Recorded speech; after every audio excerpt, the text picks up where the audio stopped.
abana b'Imana twegurire Yezu imitima yacu kuri wa mbere w'icyumweru gitagatifu tariki 29 Werurwe 2021. Isomo rya mbere ryo mu gitabo cy'umuhanuzi Yesayi umutwe wa 42 murongo wa mbere kugeza ku wa 7. Uhoraho aravuze ati: dore umugaragu wanjye shyigikiye, intore yanjye nyizihira, namushyizeho umwuka wanjye, azagaragariza amahanga ubutabera, ntazasakuza kandi ntazatera ijwi hejuru, ntazumvikanisha ijwi ryo mu mayira, ntazavuna urubingo rwarabiranye, ntazazimya ifumbi igicumbeka, kandi nta kabuza azagaragaza ubutabera. We ntazigera acogora cyangwa ngo acike intege, kuko ubwo azaba yamaze kugwiza ubutabera ku isi n'ibigwa bitegereje amategeko ye. Nguko avuze Uhoraho Imana, we waremye ijuru akaribambika, akarambura isi n'ibiriho byose, ibimeraho akabiha guhumeka, agaha n'umwuka abayigendaho bose. Ni jye Uhoraho kwihamagariye, nkurikije umugambi wanjye, ngufata ikiganza ndakwizigamira, nkugenera kwemararira isezerano ry'imbaga no kuba urumuri rw'amahanga, kugira ngo uhumure amaso y'impumyi, uvane imfungwa mu nzu y'imbohe, kandi ukure mu munyururu abari mu mwijima. Iryo ni ijambo ry'Imana. Zaburi ni 27. Uhoraho n'urumuri rwanjye n'agakiza kanjye. Nyagasani Yezu nabane namwe. Magambo mu Ivanjili ntagatifu Yezu Kristo uko yanditswe na Yohani umutwe wa 12 murongo wa 1 kugeza kwa 11. Hasigaye iminsi 6 Pasika ikaba, Yezu agaruka i Betaniya aho Lazaro yari yarazuye mu bapfuye yabaga. Bahamuzimanira ijya nimugoroba.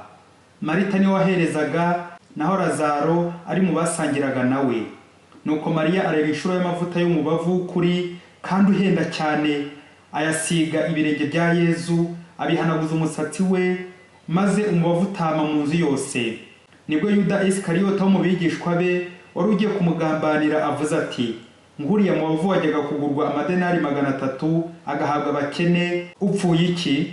Ibyo ariko ntiyabivugira ko yarababajwe n'abakene, ahubwo nuko yari umujura.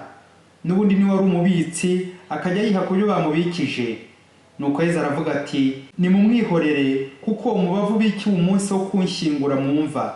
Abakene bo muzabahorana, ariko njye ntimuzamporana igihe cyose. Nuko imbaga nyamwinshi y'Abayahudi iza kumenya ko Yezu ari aho ngaho. Nibwo baje, ariko batazanywe na Yezu gusa, ahubwo bashaka no kubona Lazaro yari yarazuye mu bapfuye. Nyamara abatware b'abaherezabitambo bajya inama yo kwicana na Lazaro, kuko yatumaga Abayahudi benshi babacikaho bakemera Yezu. Iyo ni Ivanjili ntagatifu. Bakristo bavandimwe, Kristo naganze mu mitima yacu. Aya masomo aradufasha kuzirikana ku mpano ihenze twaha inshuti zacu.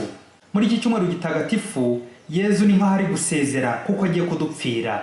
Mu isomo rya mbere, igice cya 2 cy'igitabo cy'umuhanuzi Yesayi kizatugezaho indirimbo nye z'umugaragu w'Imana ubabara. Uwo mugaragu w'Imana ubabara arashushanya Yezu wababaye akadupfira. Uyu munsi mu isomo rya mbere kumvise indirimbo ya mbere. Bagize bati: umugaragu wanjye shyigikira, intore yanjye nyizihira, namushyizemo umwuka wanjye. Ni koko bavandimwe, umuntu kwizihira nawe ntacyo wamwima. Uremera ukarya ideni mbakumwakiriye neza, akayamvugo ngo umushyitsi muhira kurisha imbuto. Ntazavuna urubingo rwarabiranye, ntazazimya ifumbi igicumbeka. Yezu je ni umunyamahoro. Il n'est pas violent. Ni umunyamahoro, nta kwihorera yifitemo, kandi agatanga icyizere. Mu Ivanjili turumva Yezu iwabo wa Lazaro. Yezu yarasanzwe yakirwa neza kwa Lazaro, Mariya na Marita, akagubwa neza. Noneho uyu munsi yabaye akarusho, agahebuzo. Mariya aradufasha gusubiza iki kibazo: ni iyihe mpano ihenze naho inshuti yanjye?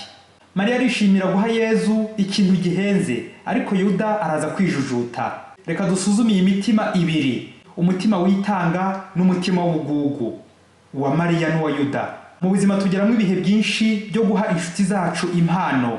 Igihe badusuye, igihe twabasuye, kwizihiza isabukuru, guhimbaza iminsi y'abazina bacu batagatifu, igihe cy'ibyago gahoza inshuti yawe Mariya n'agahinda, no gufata mu mugongo, mu gusezeranaho, ibirori bitandukanye, kwishimira intsinzi. Buri wese rero aharanira gushakisha icyashimisha umukunzi we cyangwa icyahoza akabara umukunzi we. Ngize impano dutanga muri iyo minsi mikuru. Umunsi umwe umugabo n'umugore biteguraga gukora isabukuru y'imyaka 15 bashinze urugo, bashyingiwe. Ariko umugabo akaba yarajya gaca inyuma umugore we, ibyo bikabaza umugore we bikomeye cyane. Umugore yahoranaga intimba n'agahinda ko umugabo we atakimukunda, yirirwa ahandi, akenshi na kenshi akarara ahandi. birumvikana ko umutungo w'urugo wari warahababariye cyane usesagurwa n'uyu mugabo, ngaho mu nzoga, mu buraya n'ahandi henshi. Urugo rwarahakubitikiye bikomeye. Nuko umunsi w'isabukuru uragera, umugore abitegura neza, dore ko bari batumiye n'inshuti zabo n'abandi babanaga muri ekipe Notre Dame kuko bari n'abakristo. Muri ibyo birori rero inshuti zabo zitangira kubaha impano babifuriza isabukuru nziza. Umugore agiye kureba asanga umugabo yigendeye kera atakibarizwa aho ngaho. Nuko umugore atangira yakira za kado wenyine, ari nako ari kurira cyane n'agahinda kenshi, akeka ko umugabo ahise yisubirira mu ndaya ze. Mu gihe bose barangije gutanga impano, nuko umugore agiye kwicara n'agahinda kenshi abona umugabo watungutse hafi aho ngaho, nawe azanye kado ari kuza arira cyane, ayihereza umugore we n'ikiniga cyinshi. Umugore ntiyabyihanganira n'umujinya mwinshi, ahita ayisambura arayifungura. Aho batumirwa babo bose bari bafite amatsiko yo kureba kado umugabo w'umuhemu ahaye umugore we. Umugore amaze kuyipfundura asanga harimo ifoto y'undi mugore, yibaza ko agiye kuyizamura ngo ayereke abo bayitegerezanyije amatsiko n'agahinda kenshi. Umugore yikubita hasi ariko arongera yihangana arahagarara asoma ibyari byanditse kuri ya foto, aho umugabo yagize ati: "Madame, narakubabaje imyaka myinshi nsesagura umutungo w'urugo, naguciye inyuma inshuro nyinshi, wowe ukomeza kunyihanganira. Naraguhemukiye bikomeye, ariko kuri iyi sabukuru yacu niyemeje kugusaba imbabazi ko ntazasubira kuguca inyuma bibaho.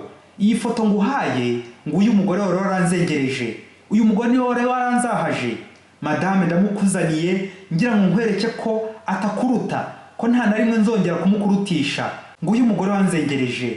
Rero nyuma yo kubuyera nsanze uri w'agaciro gakomeye, wandutiye abagore bose. Mu gihe njye nagushyize hanze, wowe wambiye ikibanga ntiwanshyira hanze, wandutiye abagore bose.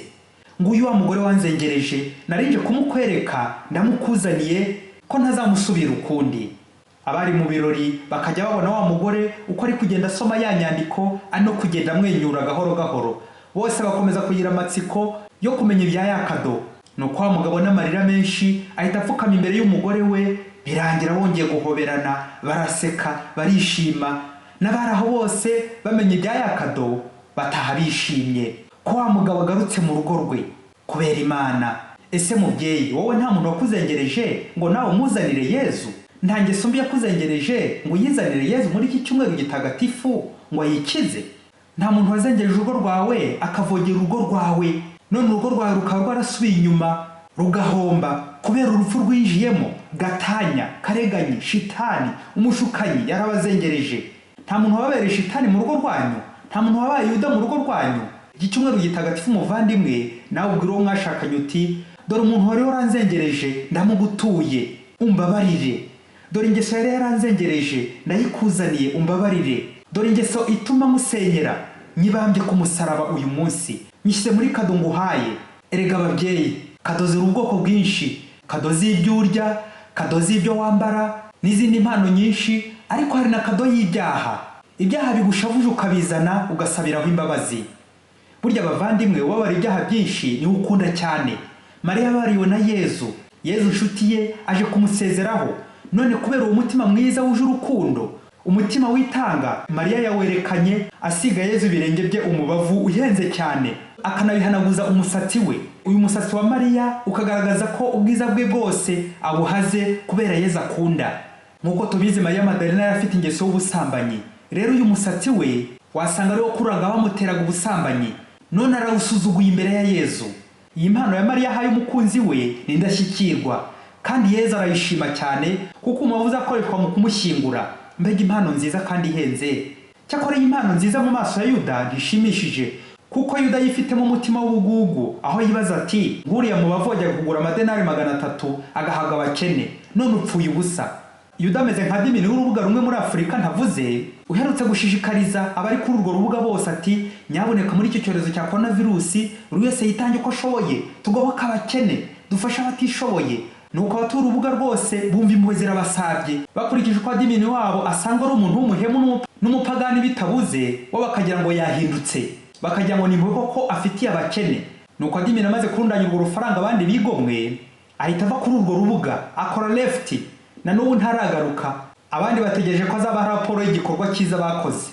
baba we bavandimwe, muri iyi minsi y'igisibo ndetse by'umwihariko muri icyorezo cya coronavirus, hari abantu b'umutima mwiza nka Mariya tubakurikize, tubigane, dufatanye twirinde turinde n'abandi kugwa mu bishuko. Iyi ni impano nziza waha abandi, kandi abandi ntibagire icyo babura badufite.